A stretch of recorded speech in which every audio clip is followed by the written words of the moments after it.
Assalamualaikum warahmatullahi wabarakatuh.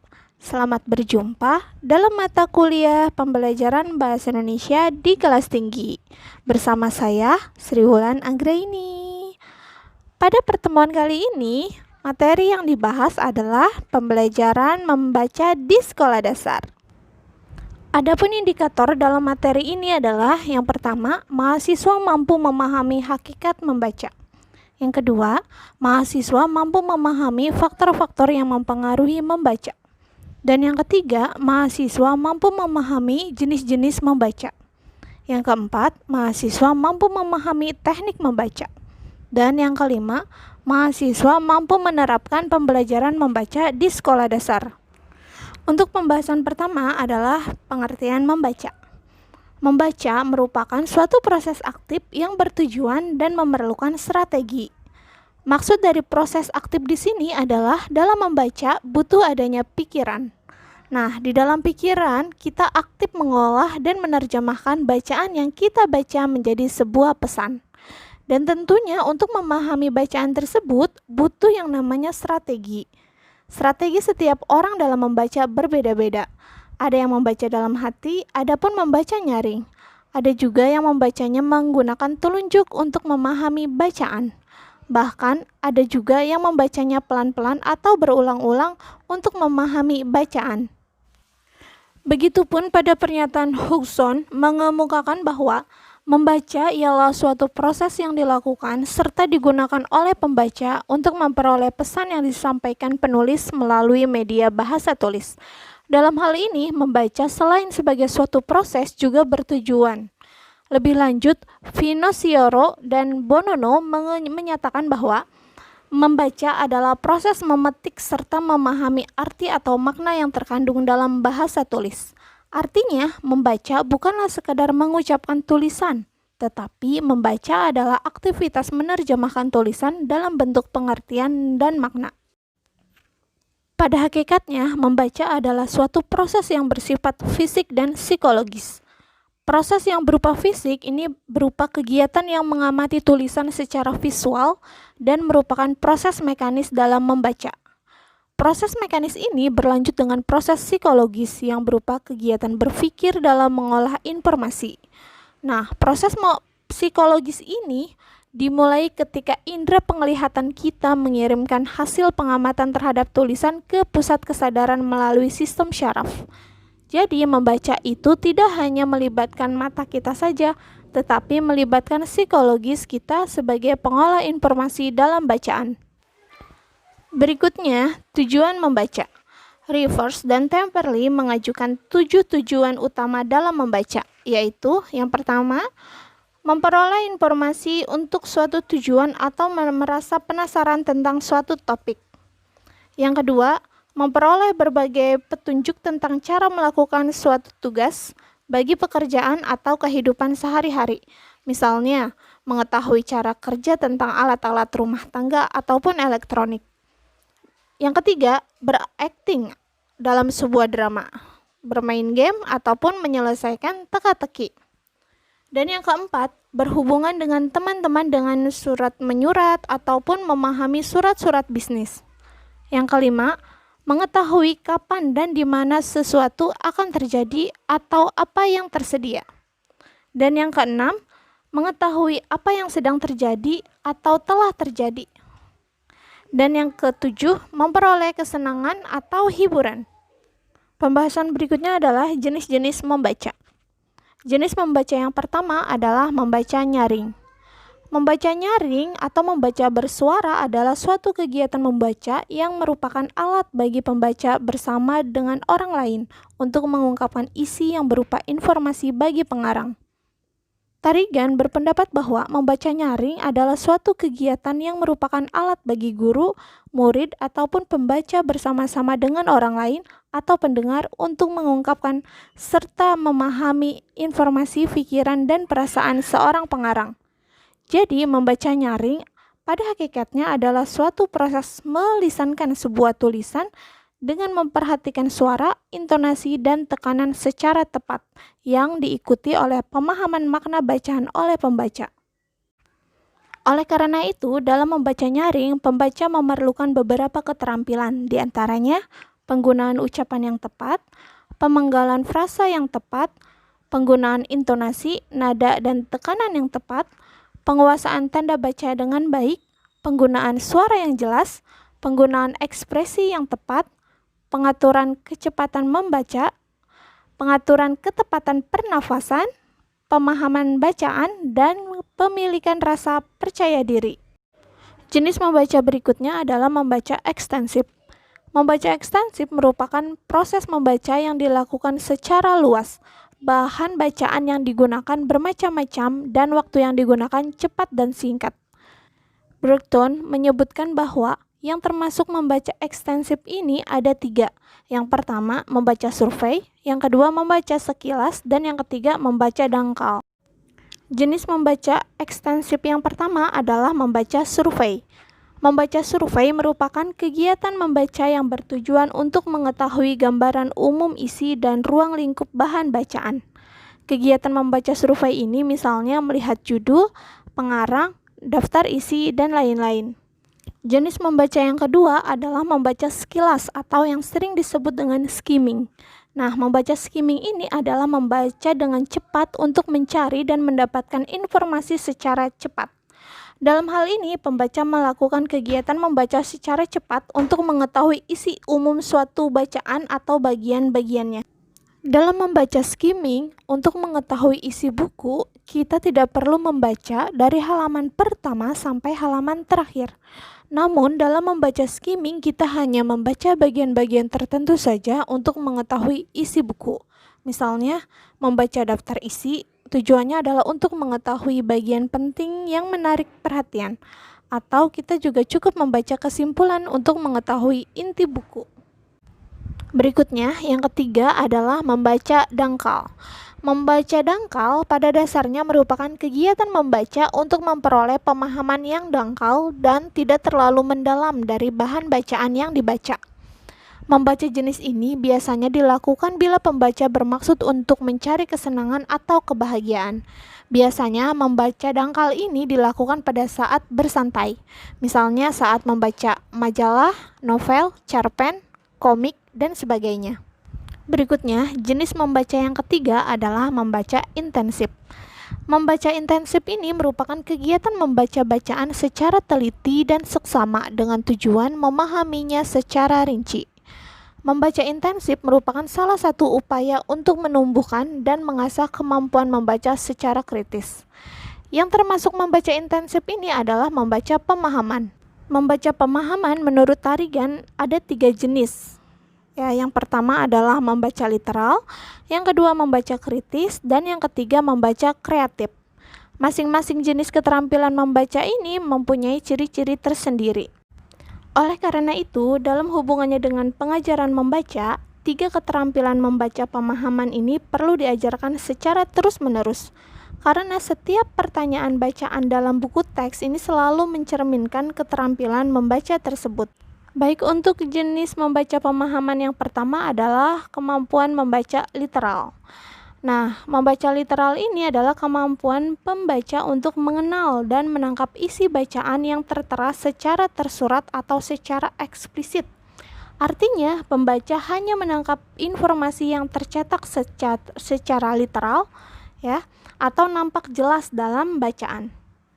Adapun yang termasuk ke dalam keterampilan membaca literal antara lain keterampilan mengenal kata, kalimat, dan paragraf, mengenal unsur detail, unsur perbandingan, dan unsur utama, mengenal unsur hubungan sebab akibat, menjawab pertanyaan apa, siapa, kapan, dan di mana, dan menyatakan kembali unsur-unsur perbandingan, unsur urutan, dan unsur sebab akibat.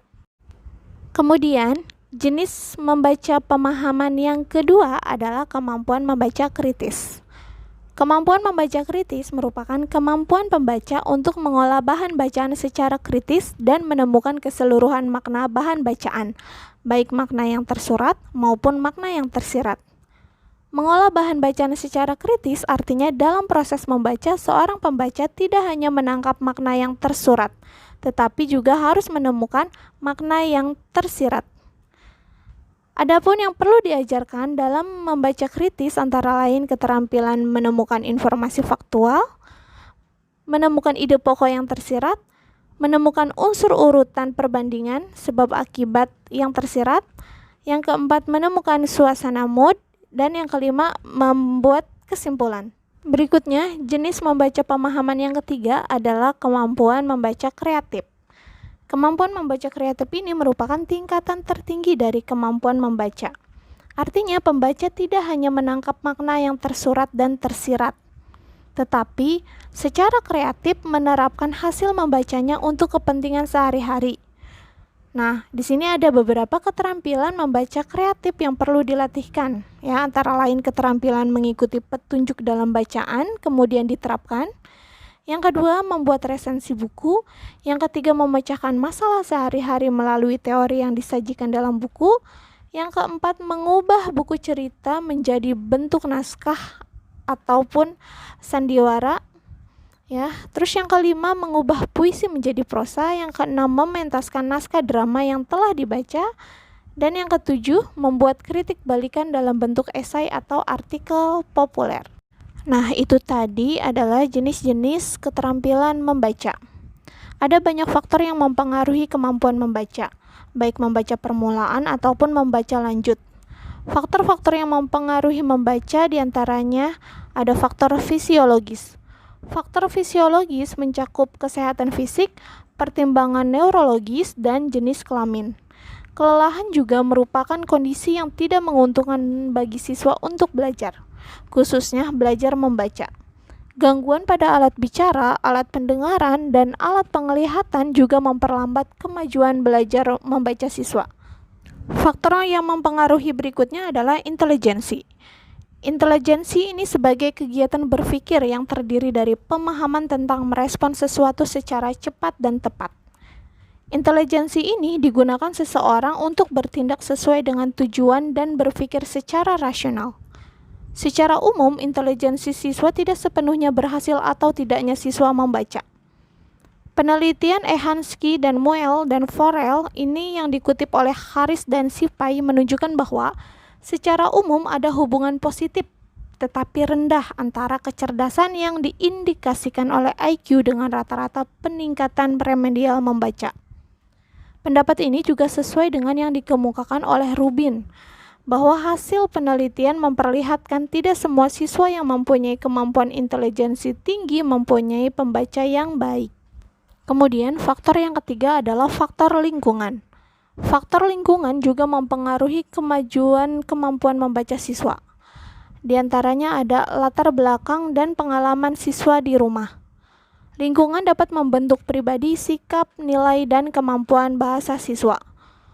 Orang tua yang mempunyai minat yang besar terhadap kegiatan sekolah di mana siswa belajar dapat memacu sikap positif siswa terhadap belajar, khususnya belajar membaca. Kualitas dan luasnya pengalaman siswa di rumah juga penting bagi kemajuan belajar membaca siswa. Membaca seharusnya merupakan suatu kegiatan yang bermakna. Pengalaman masa lalu siswa memungkinkan untuk siswa lebih memahami apa yang dibaca.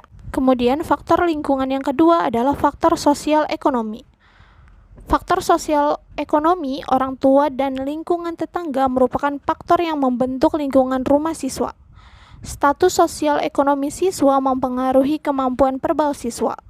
Semakin tinggi sosial ekonomi siswa, maka semakin tinggi kemampuan verbal siswa. Siswa yang mendapat contoh bahasa yang baik dari orang tua mendorong siswa akan mendukung perkembangan bahasa dan intelijensi siswa atau dengan kemampuan membaca siswa. Jadi siswa yang berasal dari rumah yang memberikan banyak kesempatan membaca dalam lingkungan yang penuh dengan bahan bacaan, ini akan mempunyai kemampuan membaca yang lebih tinggi. Faktor yang keempat adalah faktor psikologis. Di antara faktor psikologis, diantaranya adalah motivasi. Motivasi adalah sesuatu yang mendorong seseorang untuk belajar atau melakukan suatu kegiatan. Motivasi belajar siswa ini mempengaruhi minat siswa dalam belajar dan hasil belajar siswa. Kemudian adalah minat. Minat baca ini adalah keinginan yang kuat disertai usaha-usaha seseorang untuk membaca. Orang yang mempunyai minat membaca yang kuat ini akan diwujudkan dalam kesediaannya untuk mendapat bahan bacaan dan kemudian membacanya atas kesadaran sendiri.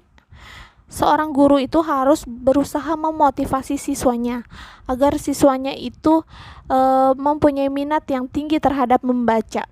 Kemudian faktor yang ketiga adalah kematangan sosio dan emosi serta penyesuaian diri.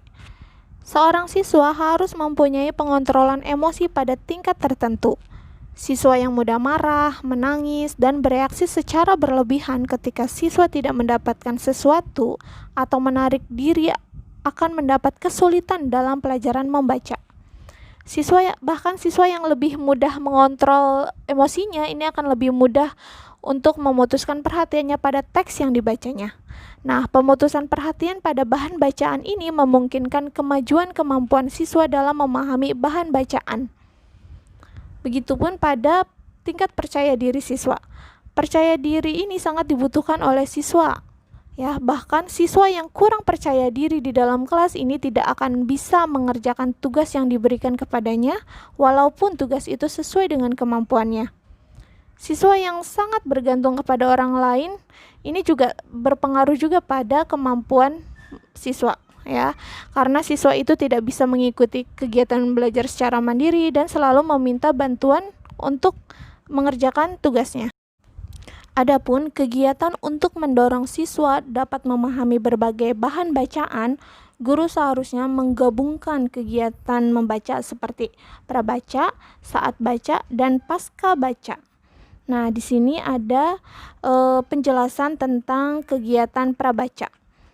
Di dalam kegiatan prabaca, guru yang efektif itu harusnya mampu mengarahkan siswa kepada topik pelajaran yang akan dipelajari siswa. Kegiatan prabaca ini adalah kegiatan pengajaran yang dilaksanakan siswa sebelum melakukan kegiatan membaca. Pada kegiatan prabaca, guru mengarahkan perhatian pada pengaktifan skemata siswa yang berhubungan dengan topik bacaan. Pengaktifan skemata siswa bisa dilakukan dengan berbagai cara, misalnya peninjauan awal, pedoman antisipasi, pemetaan makna, menulis sebelum membaca, dan drama kreatif. Jadi, pada kegiatan pra-membaca lebih ditekankan pada skemata siswa. Skemata ini adalah latar belakang pengetahuan dan pengalaman yang telah dimiliki siswa tentang suatu informasi atau konsep tentang sesuatu. Nah, skemata ini menggambarkan sekelompok konsep yang tersusun dalam diri seseorang yang dihubungkan dengan objek, tempat, tindakan, atau peristiwa. Setiap siswa memiliki gambaran berbeda tentang apa yang diketahui, ya, tentang konsep tertentu. Setelah kegiatan prabaca, kegiatan berikutnya adalah kegiatan saat baca. Beberapa strategi dan kegiatan bisa digunakan dalam kegiatan saat baca untuk meningkatkan pemahaman siswa. Pada hal ini, perhatian banyak dicurahkan pada penggunaan strategi metakognitif siswa selama membaca. Burns mengungkapkan bahwa penggunaan teknik metakognitif secara efektif mempunyai pengaruh positif pada pemahaman. Nah, jadi strategi belajar secara metakognitif ini akan meningkatkan keterampilan belajar siswa. Metakognisi ini merujuk pada pengetahuan seseorang tentang fungsi intelektual yang datang dari pikiran seseorang itu sendiri, serta kesadaran seseorang untuk memonitor dan mengontrol fungsi ini. Bagian dari proses metakognitif adalah memutuskan tipe tugas yang dibutuhkan untuk mencapai pemahaman. Bisa dengan pembaca menanyakan kepada dirinya sendiri apakah teks yang dibaca itu menjawab dari beberapa pertanyaan dan apakah teks tersebut dapat mengimplikasikan jawaban dengan memberi jawaban yang benar. Berikutnya yang ketiga adalah kegiatan pasca baca. Pada kegiatan pasca baca, siswa diberikan kesempatan mengembangkan belajar dengan menyuruh siswa mempertimbangkan apakah siswa tersebut membutuhkan atau menginginkan informasi lebih lanjut tentang topik tersebut. Dan siswa juga bisa menemukan informasi lebih lanjut. Setelah itu, siswa membaca tentang topik dan berbagai temuannya dengan teman-temannya untuk memudahkan menyampaikan temuannya. Guru juga bisa memberikan petunjuk seperti perangkat teks atau buku, petunjuk membuat ringkasan cerita, diagram membandingkan dua watak pelaku, atau lembar membandingkan beberapa tokoh cerita. Nah, di sini ada beberapa strategi di dalam pembelajaran membaca di kelas tinggi, di antaranya ada SQ3R, PQ4R, Know Want to Learn atau KWL, DRA, Direct Reading Activity, dan DRTA, Direct Reading Thinking Activity, dan masih banyak strategi membaca lainnya. Demikian materi kali ini, semoga bermanfaat. Jangan lupa like dan subscribe ya. Dan saya ucapkan terima kasih. Wassalamualaikum warahmatullahi wabarakatuh.